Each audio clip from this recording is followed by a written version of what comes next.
বিএনপির চেয়ারপারসন বেগম খালেদা জিয়ার আত্মার মাগফিরাত কামনায় দোয়া মাহফিল। বাংলাদেশ জাতীয়তাবাদী দল বিএনপি এর চেয়ারপারসন ও সাবেক প্রধানমন্ত্রী বেগম খালেদা জিয়ার আত্মার মাগফিরাত কামনায় রাজশাহীতে এক দোয়া মাহফিল অনুষ্ঠিত হয়েছে।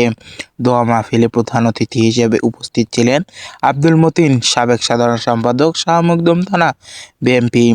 এতে প্রধান বক্তা হিসেবে বক্তব্য রাখেন মোহাম্মদ রফিকুল ইসলাম রবি, সদস্য সচিব, রাজশাহী মহানগর যুবদল।